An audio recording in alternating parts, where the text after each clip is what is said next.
মেরিকম বলেছে শুনেছিস যে কোনো মেয়েই চায় না যে তার স্বামী ইনকাম না করে ঘরে বসে থাকুক। আরে যে কোনো মানুষেরই তো খারাপ সময় আসতেই পারে। আরে অনেকে তাই ভাবে, ও শুধু পাবলিকলি বলে দিয়েছে। হ্যাঁ, জেন্ডার ইকুয়ালিটির কথা যখন বলছো তখন মেয়েদের বাইরে কাজ করে আয় করা আর ছেলেদের ঘরে কাজ করে সংসার চালানোয় তো কোনো অসুবিধা থাকার কথা নয়, রাইট? আর তাছাড়া তার ex husband successful football career ছেড়ে দিয়েছিল ফ্যামিলিকে সাপোর্ট করার জন্য। সেটা তো পার্সোনাল ব্যাপার, কিন্তু কোনো মেয়েই চাইবে না এমন জেনারেলাইজ স্টেটমেন্ট দেওয়াটা কিন্তু ভুল। হ্যাঁ, এটা ঠিক যে অভাব এলে ভালোবাসা জানালা দিয়ে পালায়, কিন্তু অনেক মেয়েই সাপোর্টিভ হয়।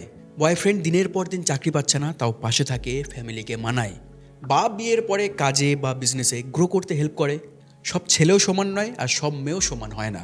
কত মেয়েকে দেখেছি খারাপ সময় পাশে থেকে সম্বল হতে, কত আন্ডারস্ট্যান্ডিং হয়। এই গিফট চাই, ওই গিফট চাই, এখানে ঘুরতে নিয়ে যেতে হবে, অমুক চাই, এটা সেটা ডিমান্ড নেই। বরং ছেলেটার অকাত বোঝে এবং সেই অনুযায়ী অ্যাডজাস্ট করে। অনেকেই দুজনে একসাথে আয় করে, সংসার চালাচ্ছে, সেভিংস করছে, ঘুরতে যাচ্ছে, ছোট ছোট স্বপ্ন পূরণ করছে। আরে সবাই টাকা থেকে ভালোবাসে না, বেসিক রিকোয়ারমেন্ট পূরণ করে, লাভ, কেয়ার, রেসপেক্ট করে যদি লয়াল থাকতে পারে, তাহলে যে কোনো মেয়েই থেকে যাবে। কয়েকজন ছেলের জন্য যেমন সব ছেলেকে দোষ দেওয়া যায় না, তেমন কয়েকজনের জন্য সব মেয়েকে দোষ দেওয়া উচিত নয়।